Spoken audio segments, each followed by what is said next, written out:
Cargo ships transport our world. But why do most people know absolutely nothing about them? Have you ever wondered where the things you use every day come from?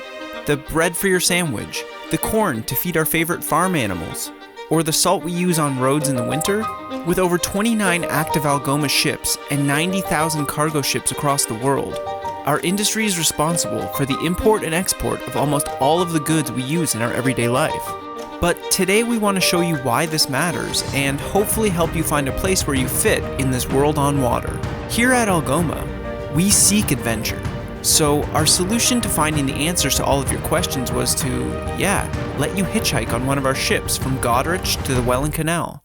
Our journey starts in Goderich, Ontario at the largest salt mine in the world. We're getting on the Algoma conveyor as she's being loaded with salt. She's 2 football fields long and part of Algoma's Equinox class, which is a fleet of 10 eco-friendly vessels that Algoma invested $560 million in building. As soon as we got on, we were greeted and guided to our cabins. Once we settled in, we met Sabrina, who showed us around the living quarters. How are you? Come in.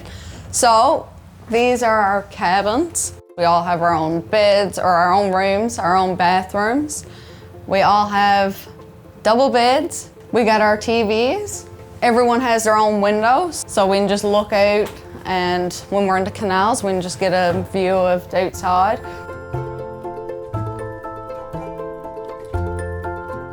So here we have the mess. This is where everyone eats 3 meals a day, breakfast, dinner, and supper, because I'm from Newfoundland. So dinner is your lunch, supper is your dinner. So we got our own little fridges. We got our coffee, our cream, our yogurt, juices, and then we got a little salad bar whenever we're wanting a little snack. Our little delicious freezer.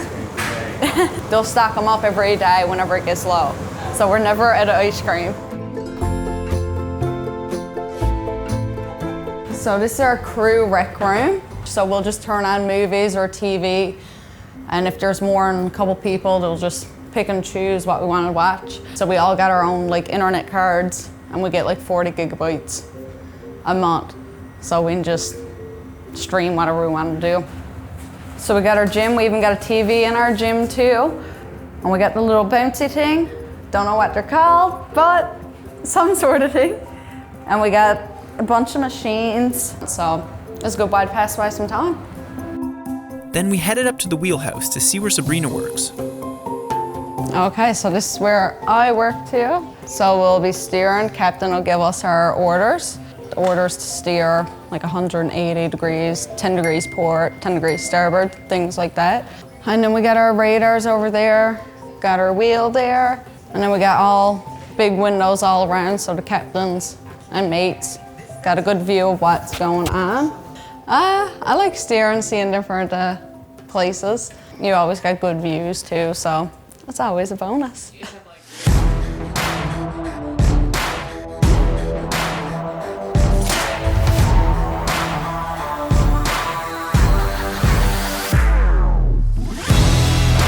Hello, my name is Dhruv, and I'm the second officer on board the Algoma conveyor. So this ship is 740 feet long, and we have 28,000 tons of cargo on board. We have 5 massive cargo holds that are probably the size of a house each, and they're all full of salt. These are our life rings in case something goes wrong. We throw these out to the guys. That's never happened before. We do things very safely, but there's emergency protocols. We also have a free fall lifeboat on board where if we have to abandon ship in case of an emergency, we climb into the lifeboat and we have a lever which we pump, and then the lifeboat goes into the water and we can escape the boat safely. So right now we're in the Welland Canal, but if we were more in open waters, we would be watching out for marine mammals, keep an eye out for whales, and if we see anything, we usually alter course so we don't interfere with them and stay out of their way. We were getting a little hungry, so we went to go find the cook and learn a little bit more about the food on board. I start my day by cooking bacon and sausages and making fresh pancakes, fresh toast, and obviously as soon as that's done, I make a menu so the guys could literally just come in and go, okay, that's what's there for today. I have 3 individual walk-in fridges. This fridge is pretty much all my fruit and veg and dairy products in here. There's 2 walk-in freezers. In this one, we have our ice creams, our bread, our pastries, frozen vegetables, frozen fries, that kind of thing. Last but not least, is our protein fridge. Pork, beef, sausages, whatever, all our raw products goes in here. You're working with 20-odd people, you do not want to get anyone sick. So everything has to be separated and making sure that everything is on a higher standard level. And that's it. Here's all our dry store. Tinned tomatoes, our dressings, anything dry pretty much belongs in here. Obviously, coming from the accent, I'm not from Canada, I'm from London, England. I've started chefing when I was 18 years old. I got interested in sailing very much so when I was with Royal Caribbean and kind of cruising, but I never knew there was an industry in Canada. You can't just come on board. You have to get certification from Transport Canada. Having your marine first aid, you don't know if one of the deckhands or someone in your vicinity is actually in danger. You might be able to help them. You know, that's why we do these things. And we do fire drills and making sure that you know where your exits are and you know where your meeting points are. It is a great, great career path to have. It really is. I mean, anyway, from the captain, the chief mate, deckhands, the engine room, even the catering aspects of things. Having a good cook is a great motivation for the rest of the team. I enjoy what I do. I really do. I pretty much think I've seen most of Canada than any Canadian, you know? So it's an experience how vast this country is. You do make a lot of good friends as well. I enjoy being here. I really do enjoy it.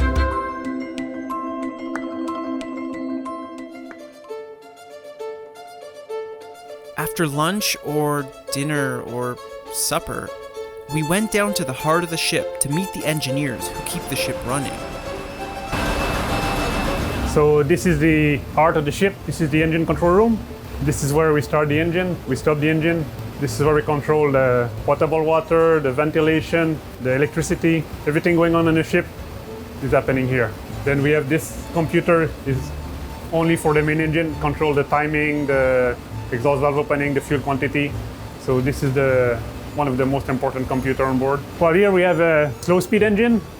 That's a massive engine that only rotates at 100 RPM. Usually like a car engine, typical car engine will run at 4,000 RPM. This engine is running at 100. And at slow speed, we can run it as low as 40 RPM. So it's less than one revolution per second. With Algoma, most of the ships, they are equipped with an exhaust gas scrubber, which is controlled by this monitor over there. Because we're burning heavy fuel, this is not a very clean fuel. It's got sulfur inside, and this is harmful for the environment. So now this system is removing the sulfur that would otherwise go in the air. The exhaust gas goes through a shower. The water takes out the sulfur from the exhaust gas. Oh, it's very efficient. Like almost all of the sulfur is gone. I came on ship because of you get to see the world. Like I've traveled all over the world. I've been in every continent, every place on Earth. I've been to Australia, Singapore, China, all over Europe, all the Caribbean. If you like to travel, you come work on the ship. Then it was time to head down to the lowest part of the ship, a room they call the tunnel. The cargo, which is salt right now, is up here. And what happens is it's gravity fed into this conveyor system by opening these gates here. The salt will come down on the conveyor belt, and there's 2 of them on each side. And what will happen is that we'll take it to the transfer, which are right here. These transfers take that cargo, move it into the loop, and take it up, and it goes onto the boom, and that's where it's unloaded onshore. Then it was finally time to meet the captain, the man in charge of safely delivering the 28,000 tons of cargo on board. I started in the galley, really on fishing boats in the galley, and just worked my way up from third mate, the second mate, the first mate, and the captain. I'm been at sea for 54 years, and I love my job. I really love my job. I love training people, and it's the camaraderie. We have everything you want. It's better than being at home. Where can you does your mother get up and make you 3 choices of a meal? Breakfast, dinner, and supper? you know, you got everything you want here. The people you meet and what you're going to learn, the places you see, and see how other people live and how other people work. You can learn so much at the navigation or engineering or just ways of life, you know, everyday life. You learn how to make decisions. You got to look at climate change, and you got, you know, the environment. We got to look after the environment. If maybe not for us guys, but for our grandkids or great grandkids, it's going to be a big, you know, it's going to make a big difference. You know what I mean? We got to keep them safe.